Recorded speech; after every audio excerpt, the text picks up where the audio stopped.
आमर हाथ रही ना आमर हाथ में केतोटी तीर्थ अच्छा हाथ में जो आम जो जल तर्पण करने कथा कि नहीं आज तर्पण कले कि नहीं आप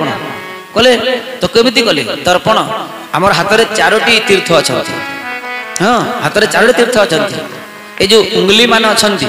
यार पूर्व ये जो अच्छा आम जो देवा सूर्य को महादेव को हाँ जिते बेले आम दौचु तर्पण करूँ केमी करूँ एमती करूँ कि नहीं तो जल कुआड़े गले जल आग पाखे पड़े यही पाख को स्पर्श करी जो जल दि जाए यह देवतीर्थ कह जाए बोलो ये जो कौन कहता ये भाव कौन कह पापुली ये पापुली जो अच्छी यह गोटे तीर्थ कह जाए कौ तीर्थ ये पापुली ना है प्रजापति तीर्थ प्रजापति मानू जलदान करा जाए प्रजापति तीर्थ तो प्रजापति मानू केमी जल देव परंतु दी हाथ गोटे हाथ में हेनी गोटे हाथ न छिड़ी छिड़ा जी अलग कथा एमती दी हाथ में दि जाए केमी देव कह प्रजापति तीर्थ रे केमी देव जल तर्पण केमी कर ना फिर भोग तीर्थ मान पड़े अच्छा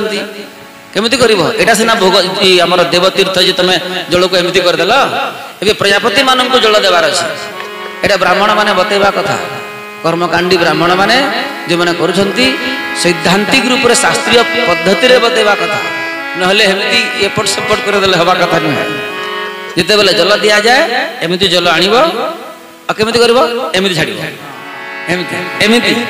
एमती छाड़ यही पाखर जल पड़ा कथा एमती कल ओम प्रजापतये स्वाहा स्वाहा कह किंतु स्वाहा न कहले हम ना स्वाहा माध्यम पाइबे तो एमती कर एमती छाड़ यहाँ हूँ प्रजापति तीर्थ सामना है देव तीर्थ आउ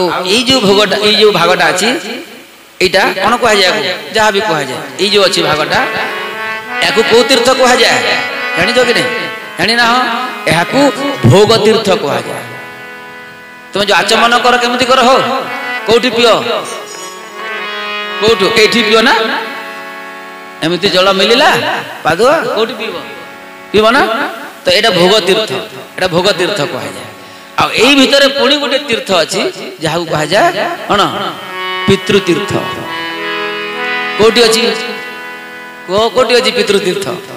जानी ना हाँ पितृतीर्थ अच्छी ये जो उंगली अच्छी आ वृद्धा अंगुली अच्छी ये जो मध्य भाग अच्छी ये मध्य भाग कह जाए पितृतीर्थ।